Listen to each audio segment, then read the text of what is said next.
Brand new info on Tesla's cheapest new model just leaked, and it's not what we were expecting at all. You are probably going to hate what Tesla has in store. Plus, Tesla just released some all-new exclusive products that no one saw coming. Federal incentives continue to change for Teslas. I'll give you the latest on which cars are going to lose their big discount. And Tesla secretly has Waze built into your car. Let me show you how it works. As always, there's a whole lot going on in the wild world of Tesla news, so let me break it all down and tell you about the top stories that you need to know about. And a huge thanks to Recurrent for sponsoring this video. Our first story of the day is, of course, going to be the record-breaking Tesla deliveries for Q1 of 2023. If you didn't hear the news, Tesla delivered a staggering amount of vehicles. And what's even crazier about this number is that when you compare it to Q1 of 2022, the year-over-year growth is, simply put, insane. For the Model S and Model X in Q1, Tesla made about 19,500 of these models and sold about 10,600. But the real volume, of course, is on the more affordable Model 3 and Model Y. Here, Tesla produced 421,000 cars and sold over 412,000 of these models. For reference, this time last year was about 100,000 cars fewer in Q1 of 2022. So about, looking at year-over-year growth, over 100,000 more cars this quarter than last year, which is just incredible and awesome to see Tesla hitting these milestones, Tesla factories hitting these milestones, and just pumping out these cars at an absolutely insane rate, especially as we hit these end-of-quarter crunches. All right, next up, I've got some good news and some bad news regarding the cheapest Tesla, the Model 3 rear-wheel drive. In one of my last videos, I mentioned that the pretty significant $7,500 EV tax credit would be eliminated from that model in April as the government changed their guidance as to which vehicles would qualify, which ones wouldn't, and for how much. And while that is still the case, and while this vehicle is still not going to qualify because of its LFP-based battery that's made in China, the date on its eligibility has been pushed back a bit, so you do have a little bit more time. Tesla now says that $7,500 credit won't be removed until April 18th, and in order to qualify for the full amount, you would need to take delivery of your rear-wheel drive Model 3 by, or presumably on, April 18th, because again, after that date, you are going to lose out on that credit. So again, this is going based off of delivery date, not order date, so you want to make sure you get that delivery in on or before the 18th, because after that, you're going to lose a huge kind of discount on that car that made it way more attractive than some of the other options on the market. And as you'd expect, this is pretty devastating news, specifically because that discount really brought this entry price of Tesla's cheapest model, really all Teslas, down a bit to make this a lot more affordable. And now with that discount gone, Tesla basically has three options. They can do nothing and leave the price as is. They can lower the price down themselves to be more competitive and try to combat the $7,500 credit they're losing. Or what they can do, and something they've done many years before, is just raise the prices back up again and just call it a day. It does seem crazy, but one of the reasons Tesla did this massive price drop on all these models a couple of months ago was to get their vehicles in the sweet spot, in the zone, to qualify for those EV tax incentives. And now with this credit gone, Tesla has no reason to keep that price where it is, besides just sort of wanting to be competitive. So if they didn't care about that anymore and there was no EV incentive to sort of work in there, then they can easily raise prices and keep it back up. I mean, remember, this exact same model that we have right now was $47,000 just a couple of months ago. So Tesla could easily raise prices back up. Not saying they're going to do that, but as of right now, we don't know what they're going to do. Wouldn't be surprising if they did keep prices back up to where they were before, but we don't know. But what we do know is that that credit is expiring on April 18th. But maybe not all hope is lost. Tesla may have a trick up its sleeve to regain this credit, but it's going to be a minute before it actually takes effect. According to a report from Bloomberg last week, Tesla has been eyeing the possibility of building a US-based battery plant in conjunction with Chinese battery giant CATL. Apparently, Tesla has been in talks with the White House about sort of this joint venture and what credits it could bring both to Tesla, the company, and to the cars they sell, but all that's still a little TBD. Remember, though, the reason the Model Model 3 rear-wheel drive is being disqualified is because of its Chinese-made LFP battery. So if the LFP battery was to be made in the US, that would sort of bring the qualification back to this car. But we're talking about a couple of years, maybe sooner, for Tesla to sort of get this venture off the ground. So something to think about is that credit and sort of the cool to see Tesla's potential investment in a new battery plant here in the US. But all that right now is still sort of up in the air. So just some news you need to know on that cheapest Tesla. Moving on from that, a few days ago, Tesla China teased the release of a new mysterious Cybertruck theme product. The translated image reads, "Who is the protagonist this time?" And then special form super power-up countdown 3 days. There was speculation on the internet of a lot of different things with this, maybe some kind of new Powerwall, some kind of new energy product, some kind of charger, or maybe it was just some kind of joke. And now, luckily, with the passage of time, we finally know what it is. And speaking of teasing some big surprises, we've obviously heard a lot lately about the shifting EV incentives and credits that may or may not apply to the EV you're looking to buy. So if you're looking for an ultra easy way to check if the vehicle you want actually qualifies for those credits, I've got the perfect solution for you, along with a totally free EV battery report, tools for helping you sell your EV, plus so much more. And it's all made possible, of course, by this video sponsor, Recurrent. Now, if you haven't heard of Recurrent before, let me introduce you to honestly one of my favorite companies in the EV space, because they're here to give you 3 amazing free tools to help you through every single step of your EV ownership journey. Like when you're looking to buy your EV, Recurrent has a wonderful tool that lets you plug in the VIN and easily see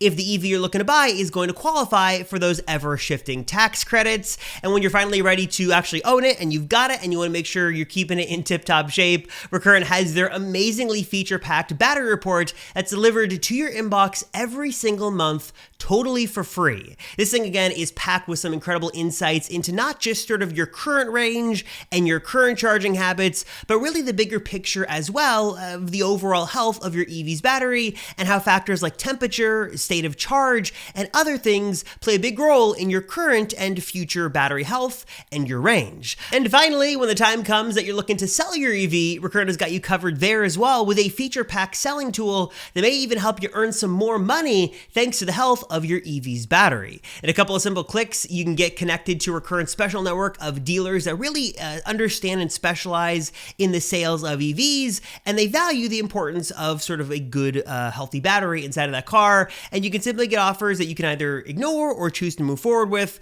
Really simple, no muss, no fuss, no spam, just offers you can accept or ignore.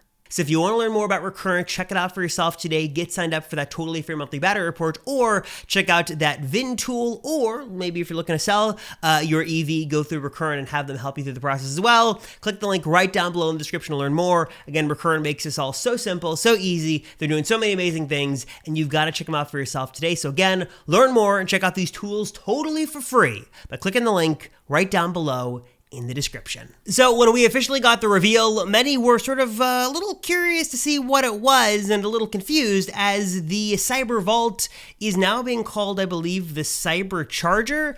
Basically, it's like a Cybertruck, cyberpunk, utilitarian-inspired sort of protector for your wall connectors. Basically, it's a box that goes around your Tesla wall connector and your cable, keeps it clean, safe, secure, gives it a nice clean install look. Not sure how much this is going to be wanted for around the world. Currently only in China for selling about $800 US equivalent for this protector. And yeah, it's cool. It's a new product that no one saw coming, but I'm not sure if it was as cool as what was originally teased by Tesla a few days ago. So if you're wondering what that new Tesla product was, this is it. Moving on from that, Tesla just added a new little feature into their cars that is going to be very appreciated by both new and current owners, and that is a new update that brought a manual app in the main screen as an app inside of your car, letting you quickly learn the car essentials, how to open things like the glove box, and the purpose of different hardware buttons and software features in the car. Nothing revolutionary here, but it is nice to see. And if you were wondering, how do I do this or that, or maybe you're totally new to your Tesla and trying to learn it all for the very first time, there's now a manual app, sort of an interactive app that you can use to learn more about all the different parts of your Tesla. All right, now this next story is very interesting, and it's really some big news here because many people have long wanted this feature to exist, and it does, and many have not known about it until now. Obviously, many owners want CarPlay and Android Auto on their Teslas, or at the very least, they want Waze to be the main map of choice. They love sort of the visuals it has, the real-time data, the user interface. They'd love to see Waze on their massive Tesla touchscreen, and I'm happy to say that Tesla does secretly have Waze built in, but not in the way you'd expect. Tesla insider / hacker Green the Only recently did a deep dive into some of Tesla's code and found some really interesting tidbits of code for Tesla's mapping software, specifically what's happening behind the scenes. And the best way I can explain it is that Tesla vehicles do in fact talk to each other on a near real-time basis, though not directly. They're communicating through Tesla's servers, Tesla's cloud, and sort of Tesla's cloud mapping software. We know they've shared data in the past, like different suspension types for different geolocations and sort of general mapping data that can be used by full self-driving and autopilot, but we're also now learning that they're sharing their speed now to other Teslas, basically in near real time, so the Tesla navigation system can reroute owners if it detects another batch of owners are stuck in traffic up ahead. Beyond that, it's also sharing some way more detailed info as well, like the position of nearby parking lots, stop signs, crosswalks, with really good accuracy, giving the car a really good idea of not just where it is, sort of in the geosphere of places, but also all the little details on things that are around that it could or could not interact with. Green also mentions that having your destination in the navigation system will help autopilot because it's going to be fetching and calling for this data in real time and making adjustments accordingly. So basically, if you're going somewhere, even if you know where you're going, it's better to have it in the navigation system while autopilot is on, so autopilot knows sort of what's coming up, than just sort of having it on with sort of a blank canvas and no real destination. You don't have to do it that way, but according to Green the Only, it should make a hopefully noticeable difference. Also, we got a little bit of new info on the cheaper Model 2 this week, and we've actually got some details that we weren't expecting. According to a Chinese publication, Tesla is planning a grand production capacity map for its new low-cost model.